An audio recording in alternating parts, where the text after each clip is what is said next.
Hello, and welcome to Keep Calm for Moms, where we talk about what it means to parent the next generation of leaders with grace and ease.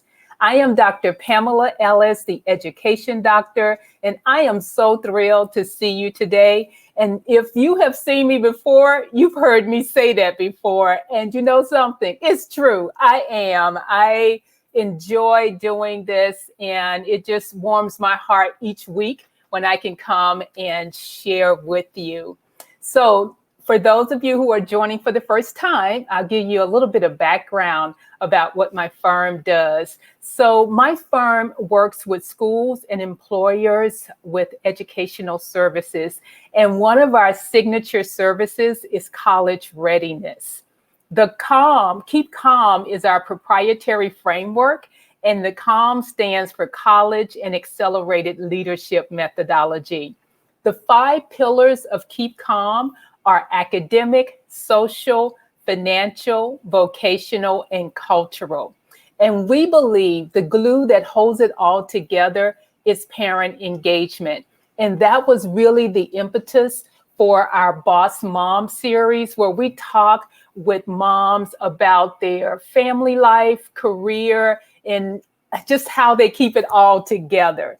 And so I am just thrilled and excited to have joined me today family law attorney and boss mom, Lakisha Dean. So Lakisha, hi. Hi, I'm so How are happy to be you? here with you. I am great. Yeah, I'm Thank you for excited having to me. see you. Absolutely, absolutely. So we'll have to share that we know each other from our mastermind group, and that's been a few years now. Yes, it's been Yeah, almost 3 years. So, yeah, and we were lucky to have each other as accountability partners. So yeah. that was really great. Absolutely, absolutely. And for those of you who are wondering, an accountability partner, I've talked about it a few times in my group, and that's really someone who, shares with you in terms of what you want to accomplish on a daily basis, as well as praying for you. And so it's been a tremendous help for me. And you were a great accountability partner as well. So I must say that. Yeah, thank you. I Yes. miss you already. I can tell you Yes. that. Okay. Yes. Well, Lakisha, tell us about you as a mom. Sure. I have 2 children. My Uh-huh. daughter is 15 and my son is Mhm. 13. And Yeah. when they say just time goes by fast, boy, does it really.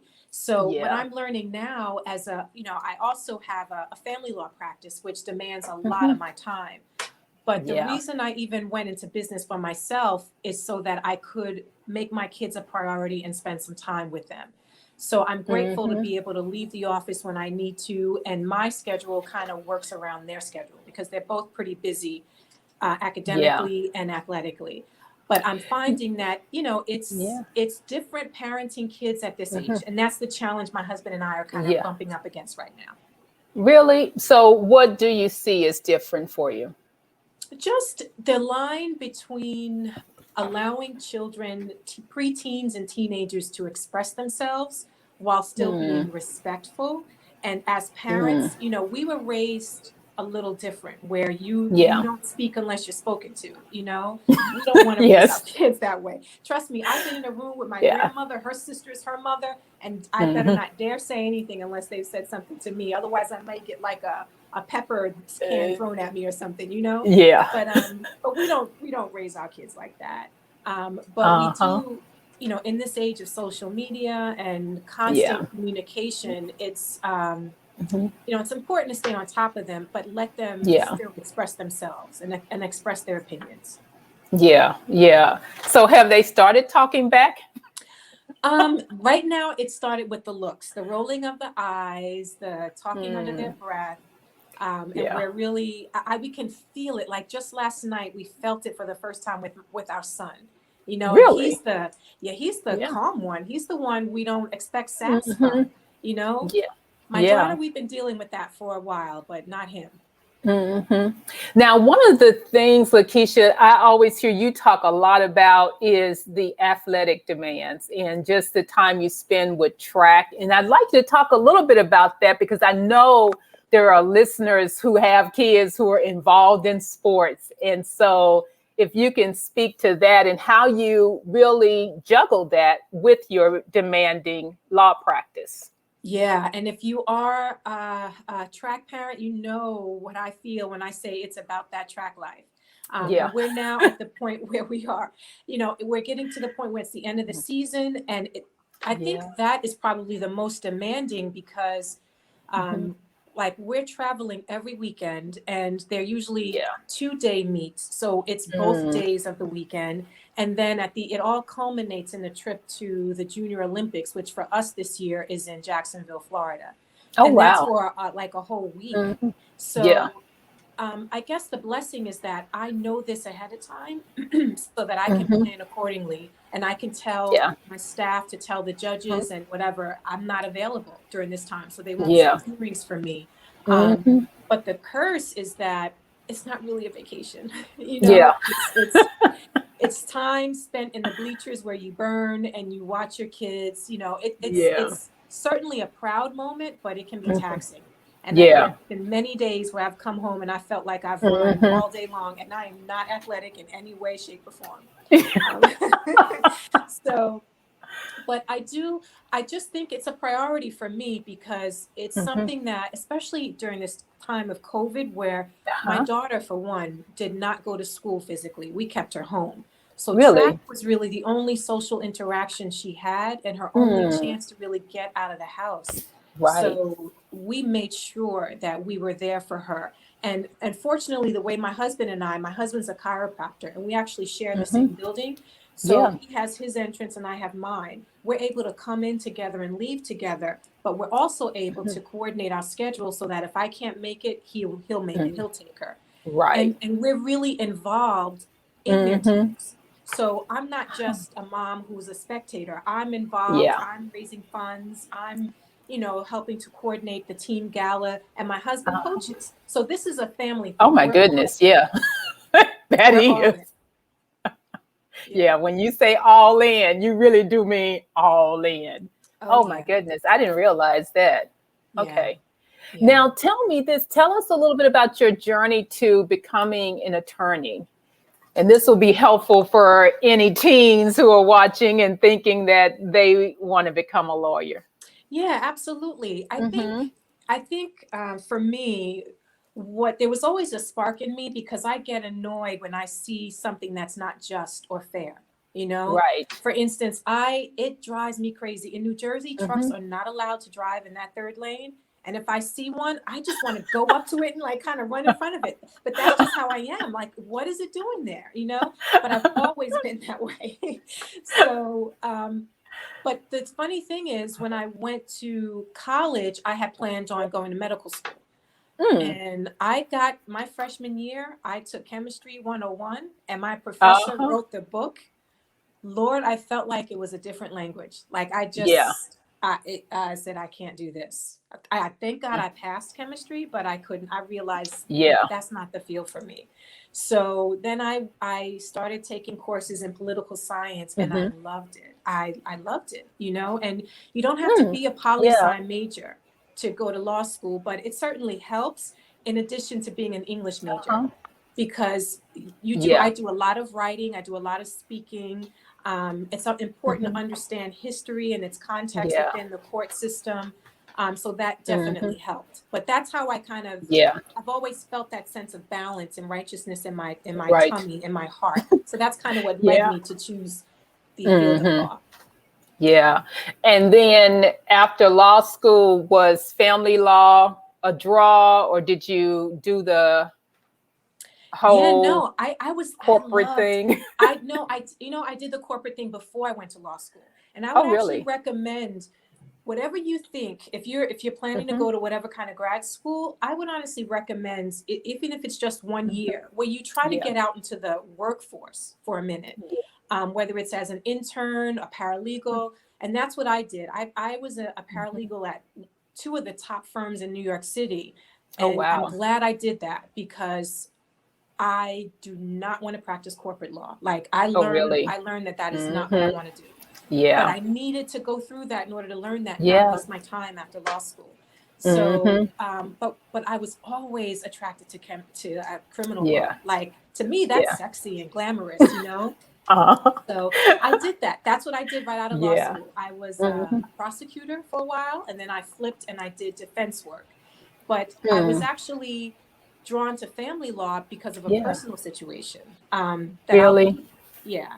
So my nephew, when he was about 3 months old, was pretty much adopted without my brother's consent to a family Mm. in Canada. Okay. Um, and I, in my family, I was the first to graduate college, certainly the first to even think about or touch grad school. Mm-hmm. So I was the only one who was in a position to do something about that, having a law degree. Mm. So, Mm-hmm. and it was a trying time because the Hmm. court in Canada certainly did not have to listen to the court in any court in the United States, really, Right. And we Mm-hmm. started off in court in New York, where my brother lived and my nephew was from, and that we Mm-hmm. really weren't successful there. But Hmm. it wasn't until we connected with another attorney in Canada and figured out where he was, and Yeah. um, Hmm. and within about 3 to 6 months, we were able to, my brother and I were able to get on a Mm. plane and go get my nephew back. And Wow. that was the best thing I've ever done for anyone to this day. Mm. Yeah. Um, so from there, I said, if I could help my own family Mhm. in this way, I want to be able Yeah. to have this impact on other people's lives. So Yeah. now I represent families in divorce, in custody cases, child support, and I even represent juveniles who are going through the criminal justice system. Really. Wow. Wow. That must be really rewarding. It is. And what's Yeah. most rewarding is to Hmm. see him every year at Thanksgiving. He's now Yeah. 15 years old. We're about to go on a vacation with him, and Yeah. my family. So it's an amazing and beautiful reminder of the gifts that God has given me and I'm able to share with my Hmm. family, Yeah. every day. Yeah. That's awesome. That's awesome. Now, as you can imagine, in my work, I do work with families who have been divorced. And there are some, particular things around that as it relates to college. But I'd love to hear a little bit from you around the other side of it, just some of the considerations for families as they are, I guess, learning how to co-parent and things like that. What do you see from your side Yeah, in oftentimes what divorce? comes Yeah. up for me, especially in the state of New Jersey, which Mhm. is, I think it's one of the few states that requires parents to pay for college. Oh, really? We've had Ooh, cases where children have actually taken their parents to court, sued them to pay for their college education. really? Um, Wow. I yeah, didn't know that. oh yeah, and it's different. And Okay. so parents can be responsible for not only child support, which is Hmm. support that's income based, that a child is Yeah. entitled to based on the parents' incomes, whether they're together or not. Mm. So there's child support, but then on top of that is college contribution, which can oftentimes mean Hmm. more than child support. So, Yeah. and there are a lot of rules and things in place to prevent children from, say, all of a sudden out of the blue saying, Dad, mom and dad are separated. Dad, I want to go to Harvard. You're going to have to pay $100,000 a Hmm. year. And dad certainly can't afford that. That's not fair. But I do have a lot of cases where, Oh. parents have to end up figuring out how to pay for college. So if I could Hmm. advise anyone Yeah. in terms of thinking about that ahead of time, just talk to your kids, Right. have a conversation for one with the co-parent about what your expectations are with respect to college. And Hmm. two, have a conversation with your child, whether you're with their parent or not, and stay involved with that child in their progress in high school and their choice for Hmm. college. Because in Hmm. some states where it's required for you to pay for it, whether or not Yeah. you've been involved in their life will determine how responsible you're going to have to be for Hmm. their college Wow. education. So in New Wow. Jersey, we have something called the Rutgers Rule, where Hmm. a parent may not be on the hook for more than it would cost for a state college. So, Hmm. in New Jersey, a popular state college is Rutgers. That's why we call it the Rutgers Right. Rule. So if a child wants to go to Harvard, a parents may not be on the hook for that Harvard, the Harvard expense, but they will be on the hook for at least what it would cost for their child to go to Rutgers. Really. Yeah. And so are there any rules around how that's divided in terms of the parents who would pay? How does that work? Yeah, and we also incorporate the child. So first Oh, of all, the really? child is responsible for getting all of the college loans, grants, scholarships, financial aid they can get first. Then Mm, what happens is whatever the balance is, the parents will be responsible for mhm, either on a 50-50 basis or based on their incomes. So if we hmm, have mom who's earning 100,000 and dad who's only earning 30, it wouldn't be fair to just split that college cost down the middle, but it will right. be apportioned based on their income. Oh, wow. Wow. Now, is you said New Jersey is the only state that has that rule? I don't think it's the only state, but it's Oh, one of the few wow. states that do. Yeah, not every state Really? requires parents to be on the hook for college education. Oh, wow. Oh, wow. I'm going to Yeah. find that out. That's Yeah. good to Yeah, know. it's definitely good to know, but, Yeah. like I said, there are still some restrictions around that. For instance, if a Hmm. child's relationship with their parent is strained, there is Yeah. case law that says they're not going to use that parent as a wallet. So you can't say, Mm, hey, I'm going to this school, but not inform that other parent where you're going, how much it costs, and give them the opportunity to say, yes, they can afford it, or no, I can't. We may have to look into something else, you know? wow. Wow. So, it's not just, okay, wherever you want to go, that mom and dad are on the hook for that, because there have been cases where parents have been exploited. Really? Wow. Wow. Interesting. Now, what about custody? How is that handled as it relates to college, if at all? Well, I could say the Mm, one aspect of custody where it comes into play is the child's mm, relationship with the other parent. So mm, if the parents have joint legal custody where they're both responsible for the child's well-being and education, then that's the mm. starting point, where both parents are going to be on the hook. Sole custody, it might be slightly different. The other parent may still be responsible because the way New Jersey sees it, even Mhm. if you don't have full custody of your child, you're still financially responsible for that child. Otherwise, Mm, that child would be a ward of the state, and that doesn't happen easily. So if a right. parent's rights haven't been terminated, most likely they're going to be responsible for some form of child support. Hmm. And that may include college contribution. So that's why I would encourage parents to really talk about that as early as possible, and to set up, Mhm. whatever they can for that child to make that burden, that Right. financial burden, a little bit easier in the end. And to Mhm. also consult with someone like you that, Yeah. in the end makes it as easy as possible for the Mhm. parent and the child. Right. Right. Absolutely. Thank you for that. Mhm. Oh, yeah. That's right. Definitely. Yes. Talk to me about it. Yes. Yeah. It's really Yeah. important. You need Yeah, to save every absolutely. penny you can get. Hmm. Yeah, absolutely. Now, in closing, one of the questions I wanted to ask you about is self-care because you're a Reiki master No, or I'm a instructor, practitioner. Yeah. I've practitioner. learned, I've learned the first level of Reiki. My husband, I think, is a master, but yeah, it's a little Oh, different. wow. Wow. So, what's your routine around self-care that helps you to manage all that you have on your plate with your practice and with your kids and track meets, all of Yeah, that? yeah, and self-care is critical, but I try to Hmm. squeeze in at least there's actually 6 things, and I was thinking about that Yeah, this morning, that I try to yeah, squeeze in over the course of a month, and that is mm, Reiki, and I'll yeah, interchange Reiki with a massage. Like every other time I'll yeah. alternate. And also Mhm. acupuncture. Like Really? acupuncture, my husband calls it like a nap for adults, but it's so much more than that.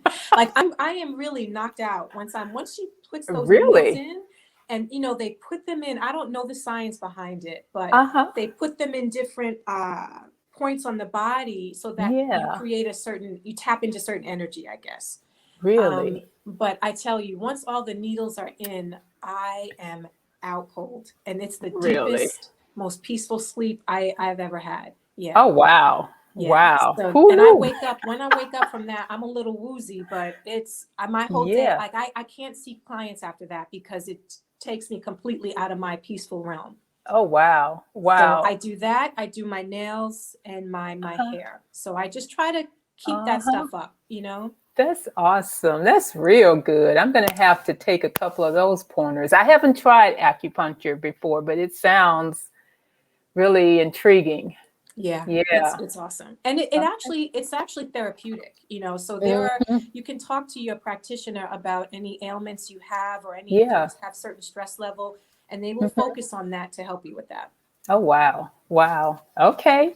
Well, now it's time for our rapid wisdom questions. And Okay. so the first one is, what is a book that's informed the way you see parenting?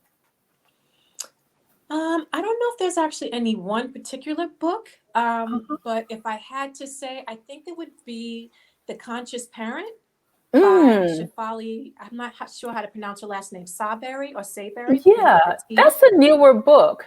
Yeah, Yeah. I read it maybe 3 or 4 years ago now, though, if Uh-huh. not even Yeah. longer than that.